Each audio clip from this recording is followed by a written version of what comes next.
macam hari tu juga, kita akan start dengan darjah 5 dulu, kemudian baru kita darjah 6. Okey, cikgu nak tanya, dalam 10 orang ni,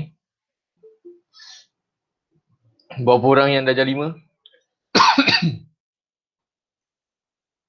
Is Gaming tak silap cikgu darjah 5 juga. Siapa darjah 5 lagi? Berapa orang ada darjah 5 dalam ni? Darjah 6? Okay, Sarah Muhammad darjah 5.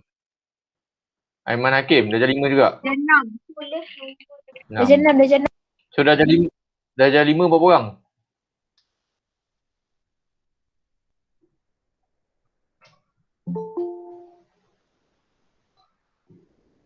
Okay.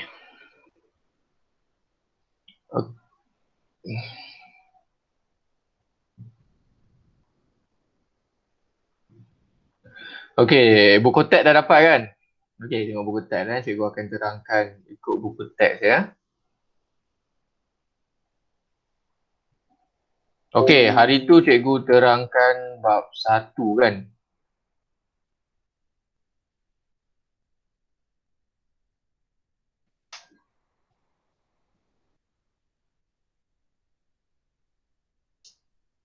Bab 1 hari tu tak habis lagi kan, darjah 5 kan?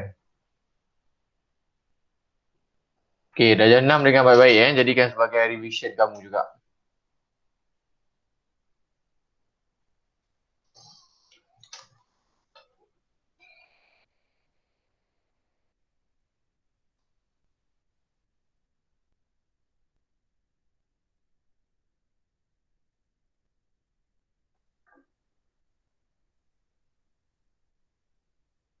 Okay, so kita akan start daripada sini Raja ditaati dan dihormati.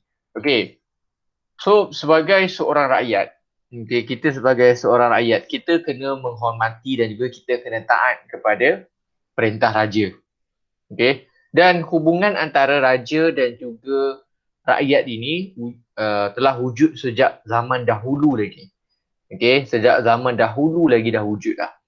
Jadi, ada satu kitab, okay, ada satu kitab, satu buku sejarah, nama dia Sulalatus Salatin. Okay, jadi buku ni merupakan buku yang ditulis oleh Raja Ali Haji. Okay, dia yang tulis Sulalatus Salatin ni. Okay, jadi dalam Sulalatus Salatin ni banyak mengandungi sejarah-sejarah Melayu. Okay, bermula daripada zaman Melaka sampailah ke zaman Johor. Okay, sebab buku ini ditulis sewaktu zaman Johor. Okay, tapi buku ni banyaklah, dia banyak bercerita tentang Melaka. Okay, tentang asal-usul Melaka dulu. Jadi Sulalatus Salatin ni, ada dalam Sulalatus Salatin tu, dia cerita pasal satu peristiwa yang diberi nama sebagai Wa'dad. Okay, sebutan dia ialah Wa'dad. Ataupun Wa'dad itu dalam bahasa Melayu, Wa'dad itu bahasa Arab. Dalam bahasa Melayu kita panggil sebagai perjanjian. Okay, perjanjian yang termeterai antara raja yang bernama Sri Tribuana dan juga rakyat yang bernama Demang Lebar Daun. Okay, orang zaman dulu memang nama dia pelik-pelik sikit. Okay, itu memang zaman dulu memang nama orang macam tu. Okay, memang nama dulu biasanya mudah-mudah je. Kalau perempuan, biasanya nama perempuan dulu nama bunga. Anggrek, Melo, apa lagi? Bukan apa lagi? Anggrek, Melo, Mawar. Jadi macam-macam. Okay, jadi biasa nama zaman dulu, memang nama zaman dulu diorang ni pelik-pelik sikit nama. Okay, nama dia Demang Lebar Daun, Sri Tribuana. Jadi Sri Tribuana ni mewakili raja. Okay, mewakili golongan pemerintah. Dan juga Demang Lebar Daun ni mewakili rakyat biasa. Okay, jadi rakyat berjanji untuk memberikan taat setia kepada raja. Okay,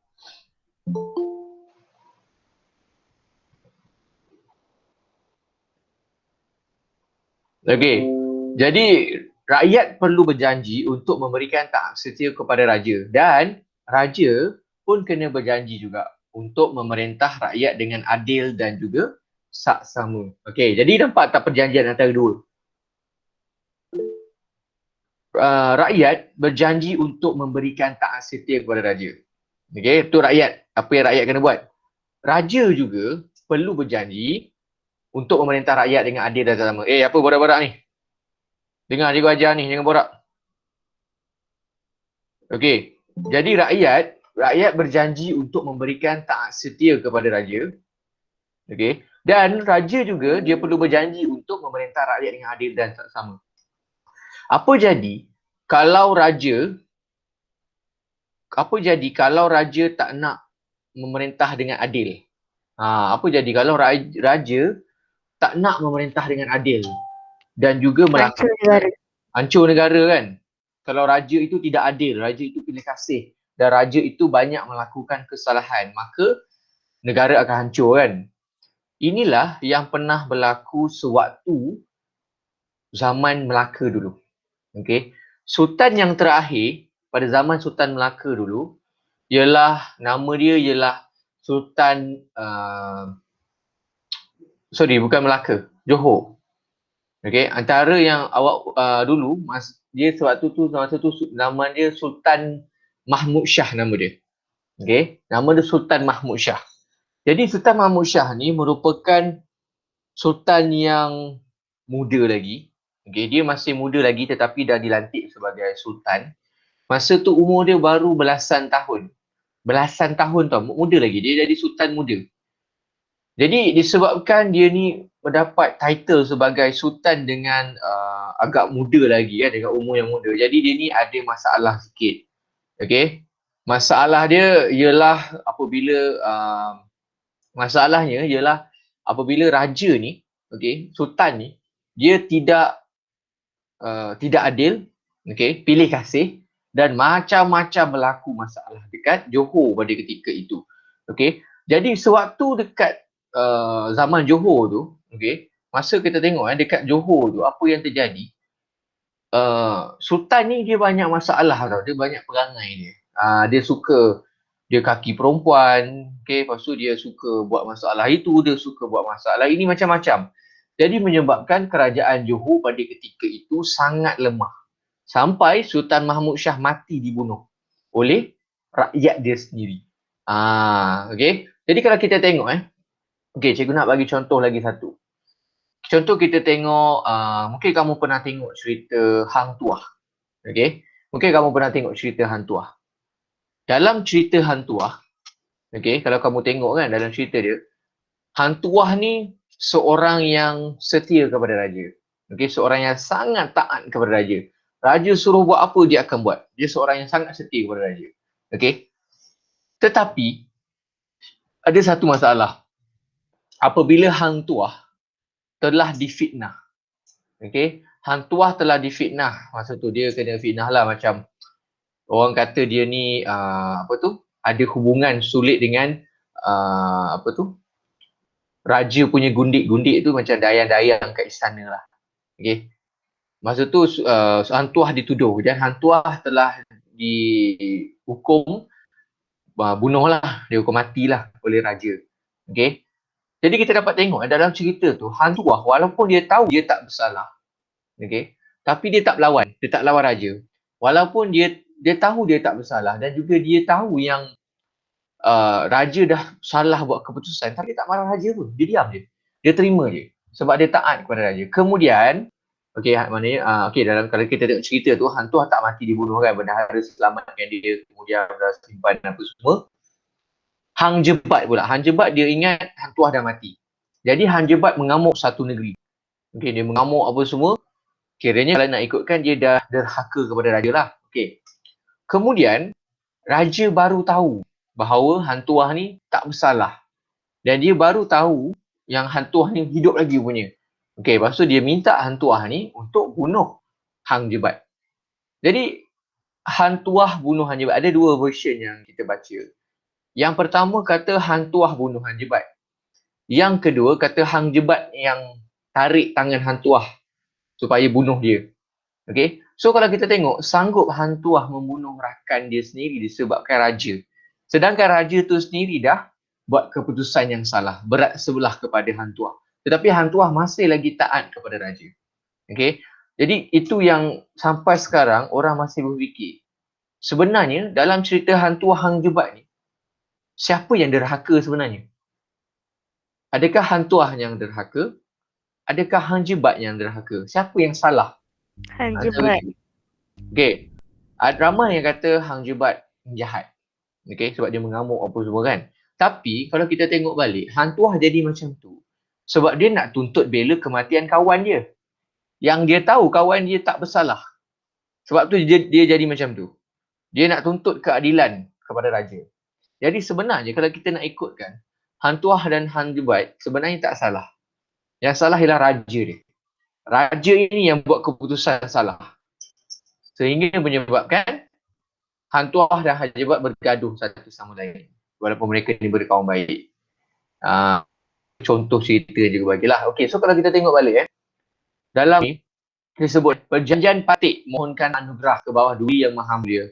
Segala hamba Melayu, jika hamba Melayu itu maksud rakyat Melayu jikalau ada dosanya ke bawah Duli, patik pohonkan janganlah ia difadihatkan, dinista yang keji-keji.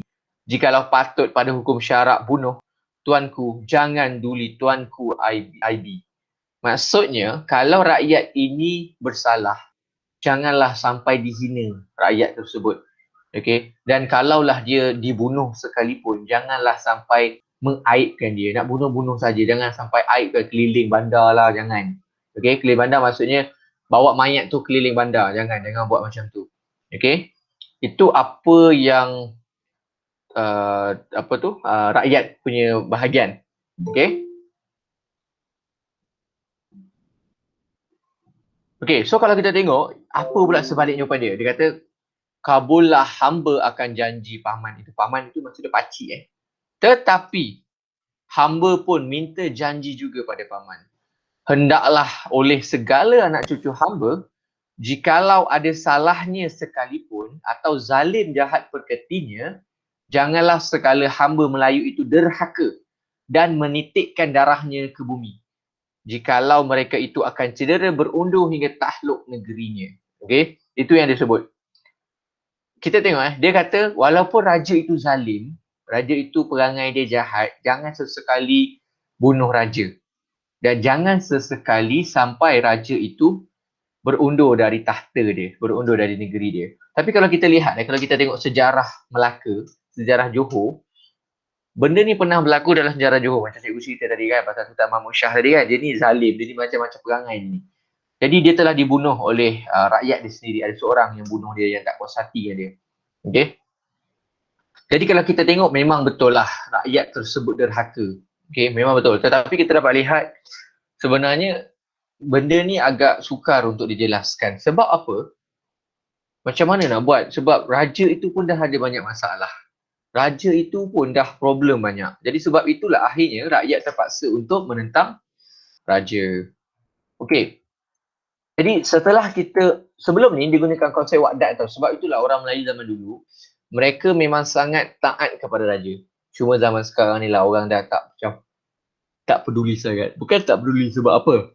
Sebab zaman dulu, raja berkuasa tau zaman dulu. Zaman sekarang ni raja macam dah tak berkuasa sangat. Zaman dulu raja ni sangat berkuasa. Itulah perbezaannya lah. Okay. Jadi apabila negara kita merdeka, konsep wakdat tadi, dia telah diaplikasikan, telah dimasukkan ke dalam prinsip kedua rukun negara, iaitu kesetiaan kepada raja dan negara. Yang bermaksud kita kena setia dan kita kena setia kepada raja dan juga setia kepada negara kita. Maksudnya jangan sesekali kita merosakkan negara kita sendiri. Jangan sesekali kita memburukkan negara kita sendiri. Okay? Jadi, kita perlulah memberi taat setia kepada raja. Kalau raja perintah apa-apa, dengar. Okay? Okay, fadihat. Fadihat bermaksud perbuatan mencela. Syarak bermaksud hukum mengikut agama Islam. Kemeterai perjanjian disetujui. Okay, paman ni adalah panggilan untuk lelaki yang dihormati atau lebih tua lah. Biasanya pakcik lah. Okay.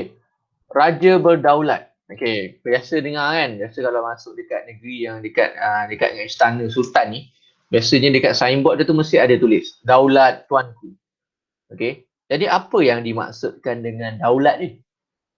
Okey, apa yang dimaksudkan dengan daulat ni? Okey, daulat ni merupakan lambang kekuasaan tertinggi raja. Okey, lambang kekuasaan tertinggi raja atau sultan terhadap kerajaannya. Okey, itu adalah maksud daulat tadi ialah lambang kekuasaan tertinggi raja. Maksudnya raja itu terletak di tempat yang tertinggi dalam masyarakat. Okey, raja atau sultan yang berdaulat mempunyai kewibawaan, sifat peribadi yang unggul dan kebijaksanaan tinggi untuk memerintah. Okey, contoh dia cikgu bagi macam ni. Raja yang berwibawa. Dia macam ni Raja berwibawa ni dia termasuklah untuk sesiapa jugalah, kadang-kadang polis ke. Orang yang ada sifat wibawa ni kita boleh nampak. Kita boleh nampak dia, biasanya kita nampak je kita terus respect dia. Itu maksudnya orang itu berwibawa. Okey, itu maksud dia wibawa. Okey, dan seorang raja ni masalah satu je, masalahnya raja ini dilantik bukannya melalui pilihan raya tau. Okey, raja ini bukan dilantik melalui pilihan raya, raja ini dilantik berdasarkan berdasarkan keturunan. Contoh kalau dia tu ialah apa tu? Kenapa? Sangkut-sangkut ke? Suara cikgu clear kan? Ada lag ke? Clear. Ya, okay, good. Okay, jadi raja ni tadi, okay, raja ni dia biasanya saya cakap tadi kan, kalau kita nampak orang tu, kita nampak dia punya wibawa dia. Okay. Dan macam cikgu cakap tadi, raja ni dia lantik berdasarkan keturunan. Dan raja ni, contoh bapa dia raja, so anak dia, anak lelaki sulung. Okay. Anak lelaki sulung akan menjadi raja. Tak kisahlah anak first dia perempuan, anak kedua perempuan ke, tiga perempuan ke, empat perempuan, lima lelaki, enam lelaki. Jadi anak yang kelima itu akan menjadi sultan. Sebab dia adalah anak lelaki sulung. Tak semestinya anak sulung. Dia mesti lelaki. Perempuan tak boleh menjadi raja. Jadi, disebabkan itu, kemungkinan besar ada raja-raja yang tidak layak ataupun tidak ada sifat-sifat yang ada dalam ni. Okay. mungkin ada yang macam sifat-sifat dalam ni mereka tidak ada. Okay. Tetapi ramai jugalah raja-raja ni sebab dia membesar, jadi mereka ni memang dibentuk untuk menjadi seorang raja. Okay. Dia memang dibentuk untuk menjadi seorang raja. Dan raja ni mestilah mempunyai sifat peribadi yang unggul, yang hebat, yang bijaksana. Okay. Contoh kita tengok seorang lagi satu. Raja ni juga dia perlulah faham ataupun dia mestilah tengok keadaan rakyat dia macam mana. Bukannya sebab raja kan duduk kat istana, bukannya duduk istana senang lena, lepas tu buat tak tahu je kat rakyat dia. Jangan buat macam tu Okay, raja tak boleh macam tu. Okay, derhaka. Apa yang dimaksudkan dengan derhaka ni? Derhaka bermaksud keingkaran. Ingkar tu maksud dia lawan cakap lah. Okay, bermaksud keingkaran rakyat terhadap titah dan perintah raja atau sultan. Rakyat yang menderhaka akan dikenakan hukuman yang setimpal. Okay, zaman dulu, bagi sesiapa yang derhaka kepada raja, dia akan ditimpa tulah. Siapa tahu tulah tu apa? Tahu tak tulah tu apa? Tulah. Tahu tak tulah tu apa? Pernah dengar tak tulah? Balasan. Tulah tu maksud dia balasan lah, macam satu bencana. Okay, bala bencana yang diturun, yang kena orang tu. Macam ni Ingat tak tadi cikgu cakap Sultan Mahmud Shah kat Johor tadi kan? Okay, Sultan Mahmud Shah ni dia ditikam. Okay, dia ditikam dari bawah. Masa tu dia, mungkin kamu pernah dengar Sultan Mahmud Shah mangkat di Julang. Okay, Sultan Mahmud Shah masa tu dia tengah naik macam tandu tu tau, yang orang bawah tu akan pegang benda tu, dia akan duduk kat atas tu, dalam tu. Okay, orang akan angkat dia. Jadi, masa dia duduk dalam tu, tiba-tiba datang seorang ni, rakyat ni, dia bunuh Sultan Mahmud Shah. Dan Sultan Mahmud Shah masa tu dah nazak lah, hampir mati lah, tapi belum mati lagi. Apa yang berlaku masa tu? Sultan Mahmud Shah dia sempat baling dia punya keris kena dekat kaki orang yang bunuh dia tadi.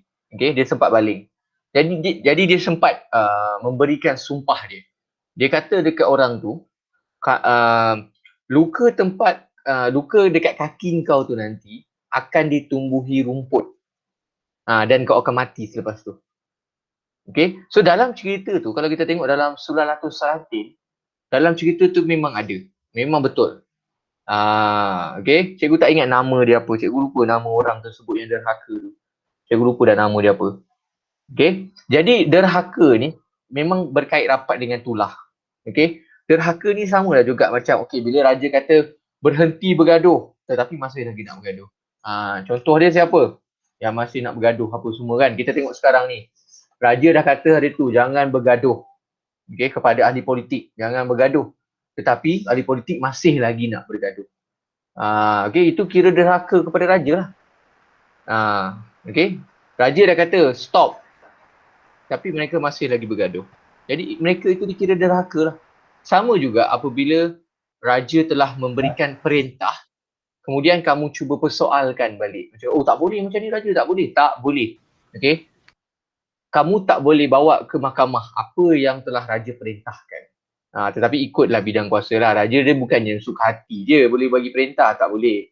Okay, sebab raja dia kena ikut nasihat daripada Perdana Menteri. Bukannya suka hati dia je nak buat keputusan. Tak boleh. Okay. Okay. Okay, perubahan pada institusi raja.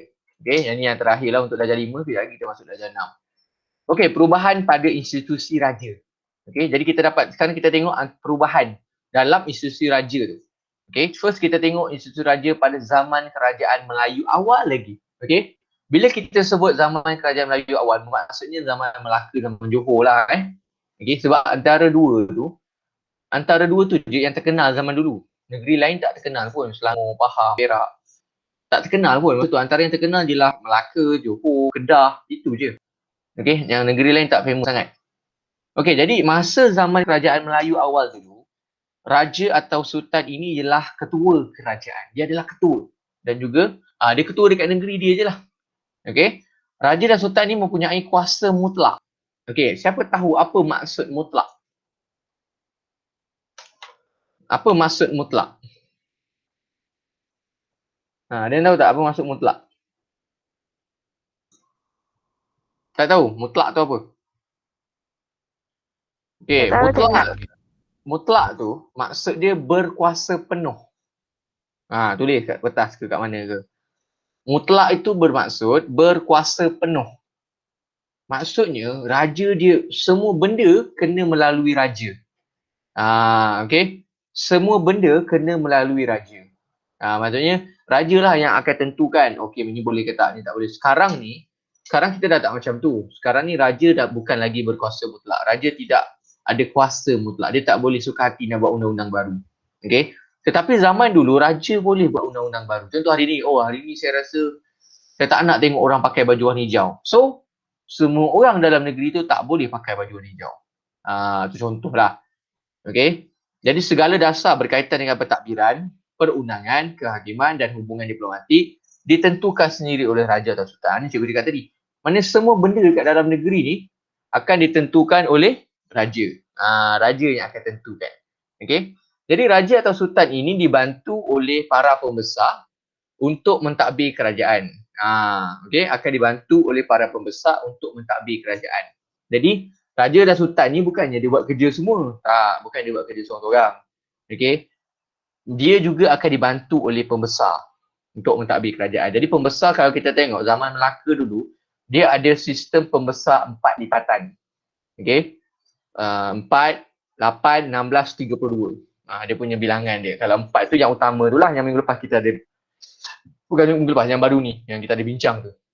Okay. Yang kedua, institusi raja pada zaman, yang tadi Melayu awal kan, zaman Johor, zaman Melaka. Ini adalah zaman penjajahan British. Okay. Raja atau sultan ini masih lagi kekal sebagai ketua negeri. Tetapi, okay, raja atau sultan tidak lagi mempunyai kuasa mutlak dalam pemerintahan. Kalau tadi, sebelum ni, dia boleh buat keputusan apa yang dia nak. Terpulang pada dia. Tetapi zaman British ni, Sultan tak boleh. Hanya benda yang boleh, aspek yang boleh ialah aspek dalam bidang agama Islam dan juga adat istiadat Melayu. Di negeri baginda sahaja, tak boleh melebihi negeri. Contoh, Sultan Selangor nak buat undang-undang kat negeri Kedah, tak boleh. Okay, dia kena negeri dia je. Okay. Dan masa zaman penjajahan British ni, sebenarnya British melantik penasihat British. Dia lantik penasihat dia dekat negeri-negeri ni. Contoh kalau kita tengok dekat negeri-negeri Melayu bersekutu, ada 4. Pahang, Perak, Negeri Sembilan, Selangor. 4 ni dia panggil sebagai resident. Okay, ada resident setiap satu negeri. Kalau dekat negeri-negeri lain tu dia ada penasihat. Jadi mereka inilah sebenarnya yang membuat keputusan, bukannya raja. Mereka sebenarnya yang buat keputusan. Okay, kita tengok satu lagi zaman. Okay. Dua lagi zaman. Okay. Institusi raja pada zaman pendudukan Jepun. Tadi zaman British. Okay, ini zaman Jepun pula. Raja atau sultan ini dikekalkan sebagai ketua negeri. Sama je. Okay, daripada tadi memang sama je. Tapi, kuasa sultan ni samalah macam masa zaman British dulu. Iaitu, tidak mempunyai kuasa mutlak. Okay, dia tak ada kuasa mutlak lagi. Jadi raja atau sultan hanya merupakan ketua agama Islam dan adat Melayu je. Itu yang sama macam British tadi lah. Islam dan adat Melayu je yang dia pegang. Urusan lain bukan urusan dia. Dan pentadbiran negeri diuruskan oleh Gubernur Jepun. Okey, kemudian kita tengok institusi raja selepas merdeka sehingga kini. Okey, yang mana negara kita tidak lagi mengamalkan sistem raja berkuasa mutlak. Okey, tapi raja kita masih ada. Jadi mereka gunakan sistem raja berperlembagaan, nama baru. Okey, bila sebut raja berperlembagaan, maksudnya raja juga berada di bawah perlembagaan. Perlembagaan ni apa? Perlembagaan ni merupakan undang-undang. Okey, perlembagaan ni merupakan undang-undang. Maksudnya raja juga tertakluk kepada undang-undang. Raja tak boleh suka hati buat keputusan. Okey, raja juga tertakluk di bawah. Okey, Bidana. Raja juga tertakluk di bawah Di bawah undang-undang, di bawah perlembagaan. Okey. Jadi raja-raja tidak boleh sesuka hati dia je nak buat hal, tak boleh. Okey. Jadi kuasa raja atau sultan adalah tertakluk di bawah perlembagaan negeri. Okey, pentadbiran negeri diketuai oleh menteri besar dan dibantu oleh majlis eksekutif. Ini kat negeri-negeri lah. Kalau kalau kat contoh dekat Selangor ke kan, dekat mana negeri ke, dia ada menteri besar. Menteri besar ni samalah jawatan dia macam Perdana Menteri. Lebih kurang lah. Okay, dia macam Perdana Menteri jugalah. Cuma Perdana Menteri untuk uruskan satu negara. Okay, Menteri Besar ni untuk uruskan satu negeri. Okay, dah dibantu oleh majlis eksekutif. Jadi institusi yang di Pertuan Agong diperkenalkan selepas merdeka. Okay, yang di Pertuan Agong. Okay, kamu tahu tak yang di Pertuan Agong ni, dia bergila-gila tau. Okay, dia berdasarkan sistem giliran. Jadi siapa yang bergilir? 9 orang raja. Okey, 9 orang raja. Iaitu Perlis, Kedah, Kelantan, Terengganu, Perak, Pahang, Selangor, Johor. Mana lagi? Negeri Sembilan. So ada 9. Okey, Melaka tak ada, Melaka tak ada raja. Sabah Sarawak tak ada raja. Pulau Pinang tak ada raja. Jadi itulah 9. Mereka akan bergilir-gilir. Sekarang ni, okey, setiap yang di Pertuan Agong, dia akan memegang pemerintahan selama 5 tahun. Okey, Agong akan memerintah selama 5 tahun. Sekarang ni adalah Agong Pahang. Okey, maksudnya Agong sekarang ni dia ialah Sultan Pahang yang dilantik sebagai yang di Pertuan Agong. Kemudian sekarang ni dia baru 2 tahun. Okey. Nanti selepas 5 tahun dia akan turun, kemudian diganti pula oleh Sultan Johor. Sultan Johor yang akan take over. Lepas Johor 5 tahun, lepas tu dia pergi lagi naik. Macam sekarang ni Pahang kan. Sebelum Pahang hari tu Kelantan, Sultan Kelantan. Lepas tu Sultan Pahang, Sultan Johor. Okay, lepas tu dia akan pusing balik. Dia ada lagi negeri-negeri lain, lepas tu dia pusing sampai. Sekarang ni Pahang maknanya kalau nak sampai ke Pahang balik, tunggu habis satu pusingan lah. Baru sampai ke Pahang balik. Okay, itu cara macam mana mereka memilih yang di Pertuan Agong. Okay, mereka buat secara giliran, bukannya main undi tak, mereka tak buat undian. Okay. Okay. Okay, tak apalah, cikgu habiskan sikit lah. Sikit lagi, tak banyak, dah buat satu ni. Okay, institusi raja di dunia. Okay, kita tengok ni antara yang tertua lah, yang masih kekal sampai hari ni. Okay. Kita tengok contoh dekat United Kingdom. Okay, ada raja. Di Denmark masih ada. Di Maghribi ada. Kalau tak tahu negara ni kat mana, boleh Google lah. Okay, lepas tu Thailand pun masih ada dan juga Malaysia lah. Okay. Jadi kita pun antara negara yang masih mengamalkan sistem beraja ni. Okay. Okay, kita pergi pula dekat tingkatan tingkatan dah darjah 6. Sekejap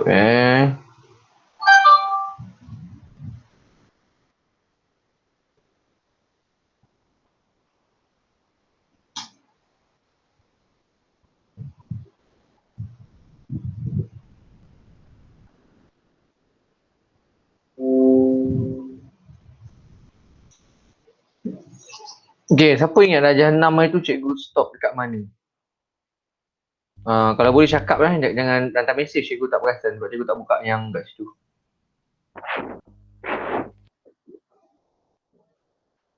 Cikgu stop kat mana hari tu?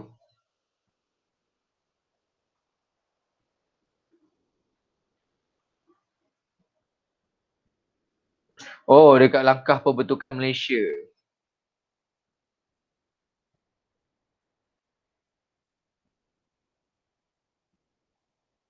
Okay, yang ni cikgu rasa cikgu dah pernah cerita tu. Tak apa, cikgu cerita balik semula lah. Okay, langkah pembentukan Malaysia. Jadi, Malaysia ni melibatkan, kalau ikutkan awal dululah, melibatkan Singapura, Sabah Sarawak dan juga Brunei. Okay, tetapi yang masuk 3 je, Brunei tak jadi masuk. Okay, last minute dia tarik diri.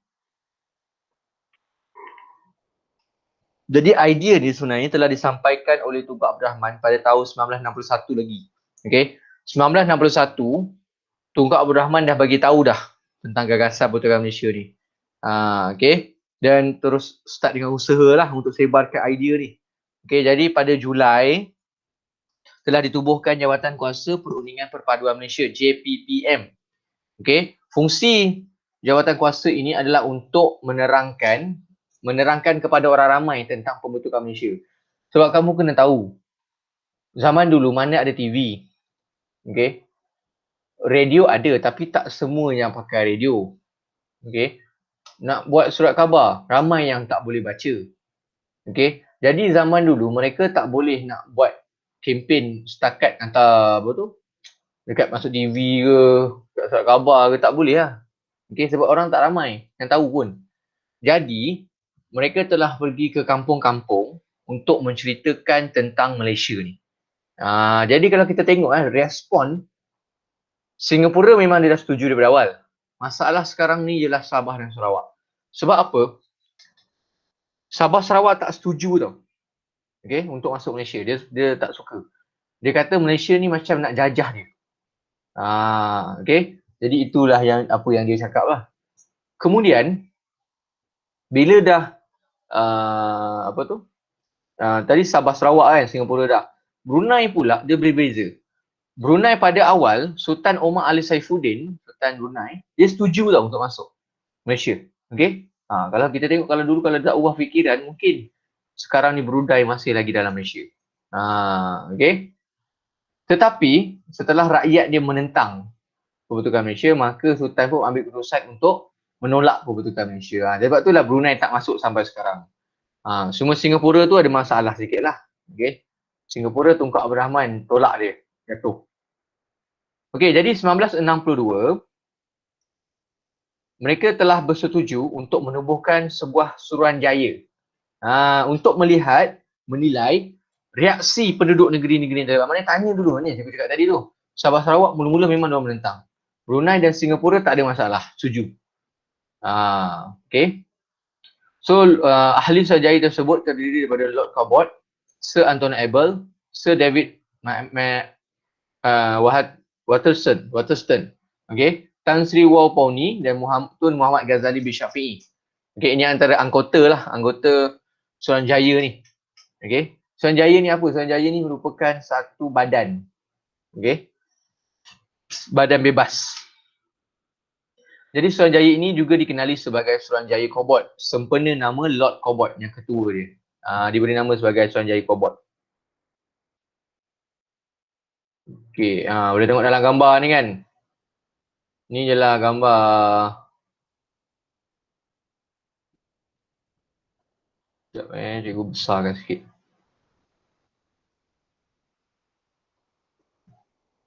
Boleh nampak Ni Tunku Abdul Rahman. Okay, ni Suruhanjaya Kobot tu lah. Okay. Okay, kita pergi next pula.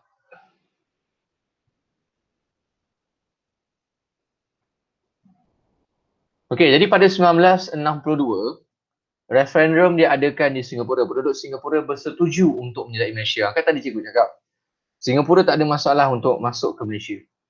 Okay, dan setahun selepas tu, lebih kurang setahun, Kerajaan Persekutuan Tanah Melayu dan British telah menerima cadangan laporan Suruhanjaya Kobot ni. Okay. Dia terimalah laporan ni. Okay, dan hasilnya persetujuan dicapai untuk menubuhkan Malaysia. Okay, sekarang ni semua dah setuju untuk tubuhkan Malaysia. Sabah, Sarawak dan juga Singapura setuju. Okay, dan akhirnya perjanjian Malaysia ini telah ditandatangani oleh wakil kerajaan British di Persekutuan Tanah Melayu, Sabah, Sarawak, Borneo Utara dan juga Singapura. Dulu Sabah dikenali sebagai Borneo Utara, nama Sabah dulu. Okay, nama dia Borneo Utara. Okay, jadi pada 6 Ogos 1963, yang ni yang cikgu nak ceritakan ni. Mesti kamu suka cerita ni. Okay, cerita dia apabila darjah 6. Okay, cerita dia apabila Indonesia dan juga Filipina menentang pembentukan Malaysia. Kita nak buat Malaysia kan? Okay, kita nak menubuhkan negara Malaysia. Sekarang ni negara jiran kita, contoh Indonesia dan Filipina, okay, Filipina dan juga ni, mereka ini menentang pembentukan Malaysia. Jadi apa yang berlaku? Filipina tak attack lah. Indonesia. Okay, Indonesia telah attack, telah menyerang. Okay, telah menyerang Malaysia pada ketika itu. Okay, dia serang Malaysia masa tu. Jadi masa tu menyebabkan Malaysia masa tu Malaysia baru merdeka. Okay, Malaysia baru lagi merdeka. Lepas tu Malaysia kena serang pula dengan Indonesia. Indonesia ni satu dia sebab dia kata Malaysia ni macam satu penjajahan juga. Dia kata Malaysia ni macam penjajahan. Dia kata Malaysia ni macam nak menjajah pula, macam nak jadi kuasa besar. Jadi Indonesia dia marah. Jadi bila dia marah, dia menyerang Malaysia pada ketika itu. Okay, dia serang Malaysia masa tu. Sampaikan Malaysia pada ketika itu memang tengah problem. Sebab kita dah lah masalah dengan komunis lagi. Masalah pula dengan Indonesia pula. Lepas tu Filipina pula masalah. Okay, sebab masa tu Indonesia ni dia serang Malaysia. Beberapa kali dia cuba serang Malaysia. Tetapi gagal lah. Okay, dia serang ikut Johor, dia serang kat Sabah Sarawak. Sebab masa tu dekat Malaysia kita memanglah tentera kita tak kuat, tapi kita minta bantuan daripada tentera luar.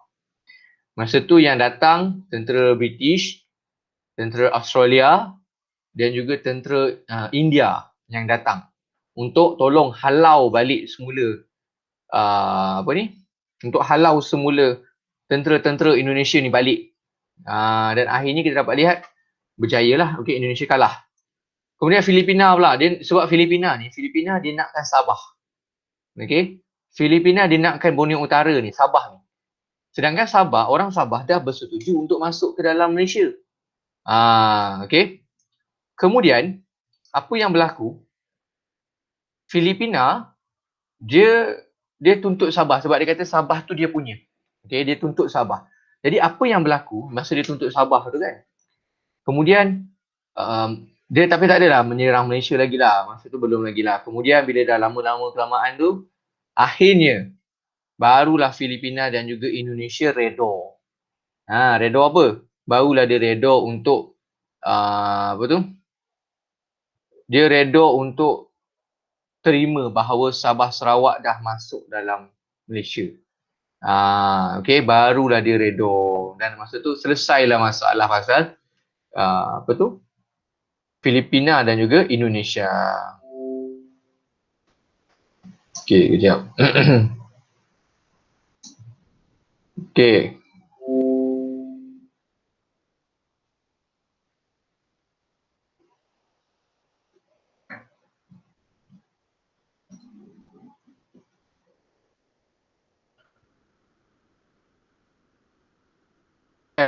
Tentangan daripada Indonesia dan Filipina ni. Okay. Dan akhirnya Malaysia, Indonesia dan Filipina bersetuju. Sayan. Okay, maknanya sekarang ni diorang nak berdamai lah. Sekarang ni selesailah masalah antara Filipina dan juga Indonesia.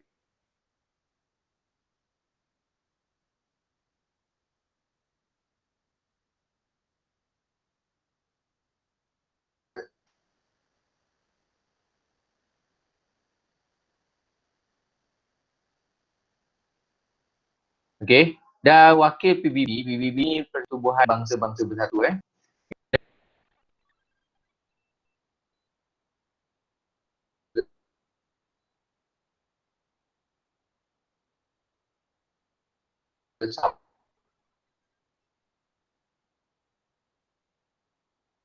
Sabah.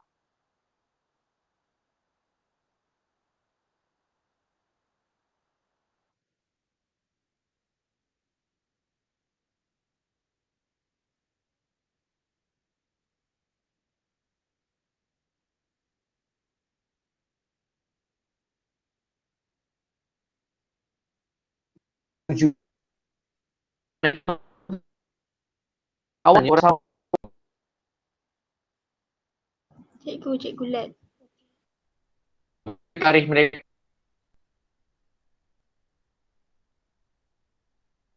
Malaysia. Cikgu lag.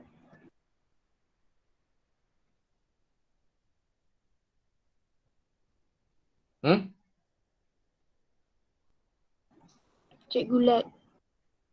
Hello? Cikgu lag. Cikgu lag cikgu. Cikgu cakap betul-betul.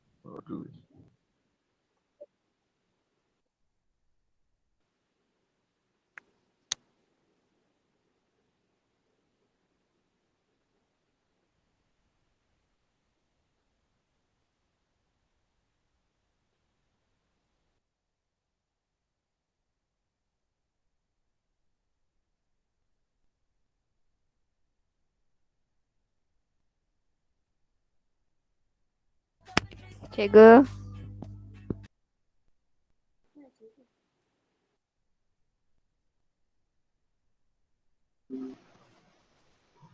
Hello?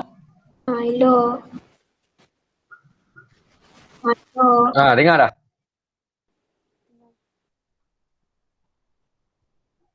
Hello, dengar dah? Dengar. Okey, tadi cikgu tanya. Bila tarikh Malaysia, bila tarikh kita merdeka?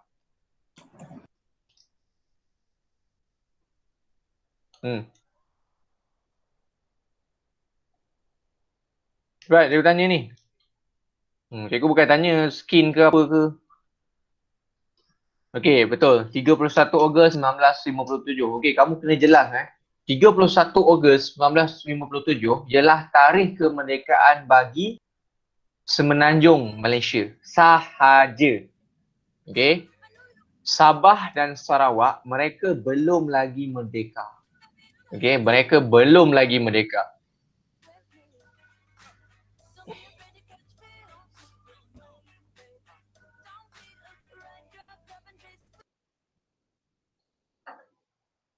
Okey. Mereka belum lagi merdeka. Okey, yang merdeka hanyalah Semenanjung Tanah Melayu sahaja. Okey. Jadi cikgu nak tanya, bila Sabah dan Sarawak ni merdeka? Kalau Tanah Melayu 31 Ogos. Kalau Malaysia Kalau Sabah Sarawak bila mereka merdeka?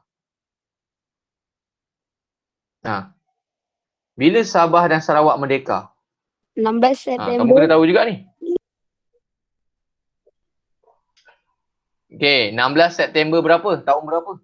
1963. 1963 ya. Jadi sebab tu bila hari merdeka, orang Sabah Sarawak mana boleh sambut? Bila hari merdeka, diorang tak merdeka lagi tarikh tu. Itu tarikh bagi Semenanjung Malaysia je.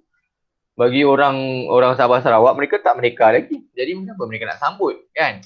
Jadi sebab itulah pada tahun 2010 tak silap cikgu, barulah Hari Malaysia itu dianggap sebagai cuti umum.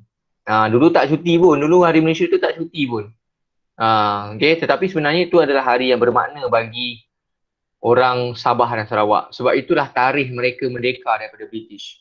Memang kita dah merdeka awal, tapi Sabah dan Sarawak baru lagi merdeka. Jadi agak lambat lah. Kita 1957 kan. Yang ni 1963. Jadi agak lewat lebih kurang dalam 6-7 tahun lah baru mereka merdeka.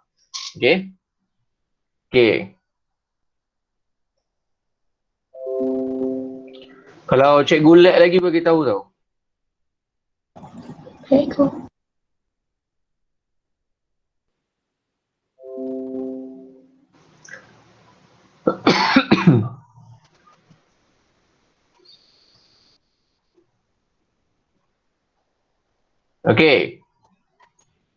So tadi 16 September 1963 akhirnya Malaysia telah diisytiharkan.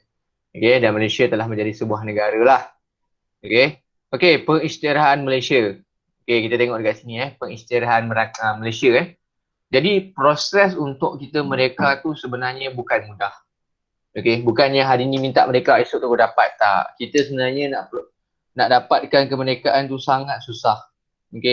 Sangat susah dan sangat lama nak dapat kemerdekaan tu. Bukannya hari ni minta esok tu dapat, tak. Bukan senang Bukan senang untuk mendapat kemerdekaan. Susah sangat untuk dapat kemerdekaan. Masa ni Tunku Abdul Rahman dan juga rombongan yang lain banyak kali tau. Banyak kali pergi ke London. 2 kali, 3 kali pergi ke London untuk bincang. Bukannya datang ke London pergi berjalan. Mereka datang ke London untuk berbincang tentang kemerdekaan Malaysia masa tu. Kemerdekaan tentang pengisytiharan Malaysia dan juga untuk mendapatkan kemerdekaan kita juga. Banyak kali berbincang. Sebab masa kita dah merdeka, Sabah dan juga Sarawak masih di bawah British. Sebab British pun dia nak bagi kemerdekaan juga kepada Sabah dan Sarawak, tapi mereka tak tahu cara nak bagi macam mana. Kalau nak bagi saja macam tu, contohlah menjadi negara Sabah, menjadi negara Sarawak, susah juga kan? Sebab takut masa tu ancaman daripada komunis masih ada. Sebab masa tu banyak ancaman daripada komunis ni. Komunis ni kan jahat, suka bunuh orang sana sini kan. Jadi British risau sebab masa tu komunis dia nakkan Sarawak menjadi negara komunis masa tu. Jadi British bimbang dengan pengaruh daripada ni, dan akhirnya mereka British setuju untuk memerdekakan Sabah dan Sarawak. Untuk memerdekakan Sabah dan Sarawak bercantum dengan Persekutuan Tanah Melayu, dan akhirnya mereka bergabung. Tu ending cerita dia lah. Kita tengok sikit lagi. Pemasyuran Malaysia pada 16 September 1963 telah diadakan serentak. Jadi masa mereka nak isytiharkan pembentukan Malaysia itu, mereka telah melakukan ataupun telah mengadakan sebagai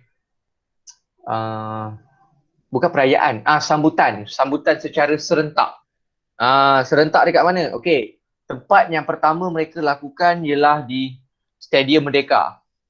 Stadium Merdeka di Malaysia lah, di Tanah Melayu. Kemudian yang kedua mereka yang pertama tadi telah diisytiharkan oleh Tunku Abdul Rahman. Tunku Abdul Rahman masa tu Perdana Menteri. Tempat yang kedua dia telah diisytiharkan oleh Tun Abdul Razak. Sebab tu dia jadi timbalan Perdana Menteri. Okey, diisytiharkan di Kota Kinabalu Sabah, dekat Sabah. Okey. Kemudian Tan Sri Datuk Muhammad Heer bin Johari, Menteri Pertanian dan Koperasi, mengisytiharkan pemasyuran Malaysia di Padang Sentral Kuching, Sarawak. Jadi sekarang ni ada 3 tempat mereka isytiharkan pembentukan Malaysia secara serentak. Okey, dia adalah tempoh dia contohlah pukul 9 pagi kan. Jadi dekat 3 negeri ni, okey, 3 tempat ni, pukul 9 pagi tepat je, okey, bunga api, bong, tembak-tembak kan. Okey, lepas tu macam Malaysia, dilaungkan Malaysia apa semua tu. Okey. Cubalah tanya kalau mak ayah kamu umur dalam mungkin lah kalau mak ayah kamu umur dalam 60 tahun, mungkin dia sempat pada zaman ni. Kalau 60 tahun lah, kalau 50 tahun tu mungkin dia masih kecil lagi kot. Kalau 60 tahun ke atas tu, ataupun kamu tanya atuk nenek kamu lah. Okay. Pada zaman tu mesti dia sempat untuk sambut Hari Malaysia ni. Okay. Okay, kita tengok pula negeri-negeri yang membentuk Malaysia. Negeri mana yang membentuk Malaysia? Okay. Okay, kita nampak kat sini ada Perlis. Okay. Kedah, Pulau Pinang, Kelantan, Perak, Terengganu, Pahang, Selangor, Negeri Sembilan, Melaka, Johor dan juga Singapura. Okey, cikgu nak tanya.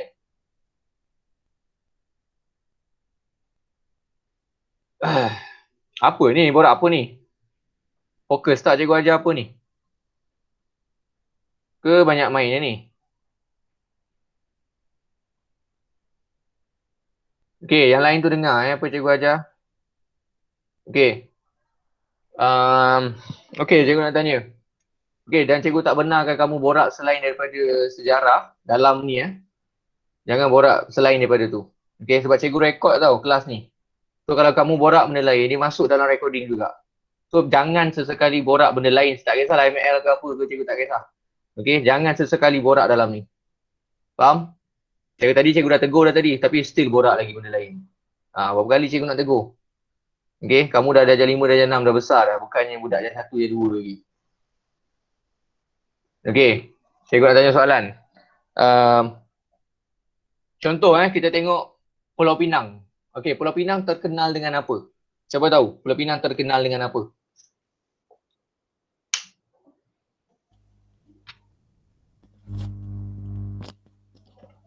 Pulau Pinang terkenal dengan apa? Char Lukisan apa? dia. Apa dia? Nasi kandar. Nasi kandar. Okey. Perlis terkenal dengan apa? Perlis. Perlis terkenal dengan apa? Siapa tahu Perlis terkenal dengan apa? Kalau Pulau Pinang, nasi kandar. Kalau Perlis? Gula. Mangga harum manis. Betul. Buah mangga. Mangga harum manis. Okey, mangga harum manis ni manis tau. Memang sedap gila. Tapi mahal lah harga dia. Memang mahal betul harga dia. Okey. Negeri Kedah. Kedah terkenal dengan apa? Padi. Okey, Kedah terkenal dengan padi. Okey, negeri Terengganu, Kelantan. Budu. Okey, Kelantan Budu. Okey. Terengganu?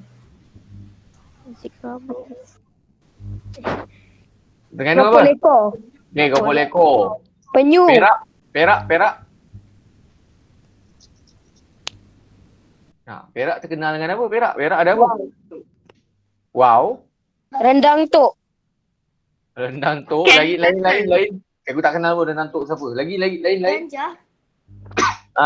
Sebab Perak terkenal dengan apa? Ganja. Nasi ganja.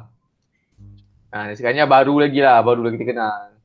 Okey, Perak dia nasi kandar yang baru-baru ni lah. Okey, kalau kita pergi Perak, antara yang terkenal kat Perak ni ialah Kelly Castle. Antara yang wajib pergi. Istana Kelly. Okey, itu antara yang dia punya trademark dia lah. Okey. Kemudian Selangor. Selangor terkenal dengan apa? Sate. Selangor terkenal dengan sate. Lain. Pocingki. Lain. Selangor terkenal dengan apa? Covid. Selangor terkenal dengan air tak ada. Selangor terkenal dengan air tak ada. Air selalu tak ada kan? Okey. Pahang terkenal dengan apa? Cepat. Pahang terkenal dengan apa? Patin tempoyak. Patin tempoyak, durian. Okey, durian ni dua lah. Perak dengan Pahang sama. Okey, Perak dengan Pahang sama je.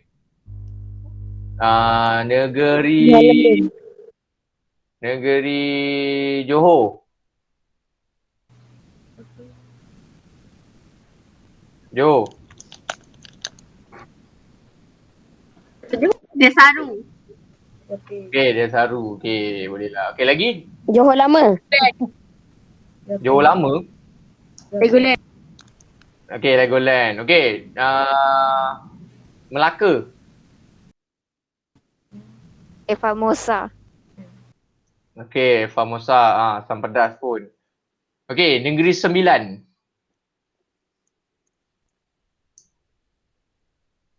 Negeri Sembilan.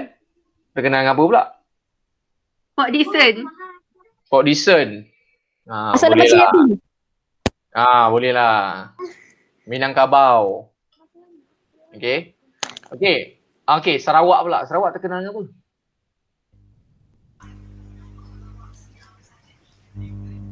Cepat. Sarawak terkenal dengan apa? Burung Sarawak. Kenyalang.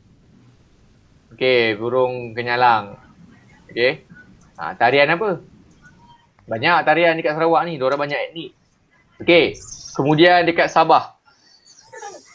Sabah terkenal dengan apa? Bajau. Lain. Kuda padi. Bukan. Cepat. Sabah terkenal dengan apa? Apa nama pantai dia yang paling cantik tu? Gunung Kinabalu. Sempurna. Bukan sempurna, Semporna. Sempurna tu perfect. Ni Semporna. Okay, Semporna tu tempat cantik lah, dia punya pantai. Lepas tu ada satu lagi tempat dia yang dekat dengan, cikgu lupa tadi. Kalau dekat Sabah, ada satu lagi yang terkenal, iaitu Pulau Mabul Island. Sepadan. Pulau Mabul tu je lah. Gunung apa? Bukan Gunung Fuji. Gunung Kinabalu. Gunung Kinabalu. Antara gunung yang tertinggi sekali di Malaysia kan. Gunung yang tertinggi di Malaysia sekali. Kan? Jadi, inilah negeri-negeri inilah yang pelbagai ada macam-macam benda ni akhirnya membentuk sebuah Malaysia. Gunia. Tak, bukan Gunia. Okey. Jadi semua ini membentuk Malaysia, menjadikan Malaysia sebagai sebuah menara pula dah. Sebagai sebuah negara yang menarik. Bayangkan kita ada macam-macam kat Malaysia ni. Makanan dekat Malaysia ni ada pelbagai. Boy dulang. Kita macam-macam makanan kita ada, kan? Tapi yang bagusnya, kalau siapa yang duduk Selangor ni, biasanya kita boleh jumpa semua makanan dekat Selangor. Macam-macam benda kita boleh jumpa. Patin tempoyak kita boleh jumpa. Roti canai jumpa. Nasi lemak pun ada. Semua benda ada kat Malaysia. Semua benda yang ada kat Malaysia ni ada dekat Selangor. Nasi kandar ada dekat Selangor. Nasi ganja ada dekat Selangor. Semua ada. Sebab orang ramai, orang daripada luar, daripada negeri luar, mereka banyak datang ke Selangor. Mereka tinggal di Selangor. Sebab itulah mereka bawa sekali makanan-makanan mereka. Tak kisahlah budu ke, nasi dagang ke. Dekat yang lain tak ada. Dekat tempat lain, contoh kita tengok contoh kita tengok dekat Pahang lah cikgu bagi contoh Pahang. Pahang kalau dekat Kuantan mungkin banyak sikit lah pilihan makanan yang ada. Tapi kalau kita pergi sebelah-belah kampung macam Rompin ke, kat Bera ke, Temeloh ke, biasanya tak banyak. Mereka banyak kedai ni, mereka banyak kedai ikan patin, tempoyak. Kalau kedai macam nasi kandar ke ni macam tak berapa sangat. Orang tak makan sangat dekat sana. Sebab orang datang sana nak makan patin tempoyak. Tu orang tak nak makan sangat lah kat sana. Kalau nasi kandar ke nasi ganja ke orang tak makan sangat. Tapi kita kat Selangor ni macam-macam makanan ada, pilihan ada. Makanlah nak makan apa. Makanan Cina ada, makan India ada, makanan Melayu ada. Semua makanan ada. Makanan Western pun banyak kat sini. Okay. Dan juga kalau kamu buka kedai Western dekat kampung, biasanya tak laku kalau buka kedai Western dekat area kampung. Okay, memang orang tak datang sebab orang kat kampung tekak nasi. Dia tak nak makan Western chicken chop ke apa ni, orang tak pandai makan. Okay, dan orang tak suka makan benda ni. Boleh makan tapi cikgu rasa kalau kamu buka kedai nasi lagi laku kot. Macam kedai Thailand kan, lagi laku lah kedai Thai. Daripada kamu masak, kamu buka kedai macam biasa ni, cikgu rasa tak laku. Okay, so kelas kita dah tamat. Okay, cikgu nak tanya, ada soalan nak tanya cikgu apa-apa? Tak ada cikgu. Tak ada. Habis lah, tak ada nak tanya apa-apa lah.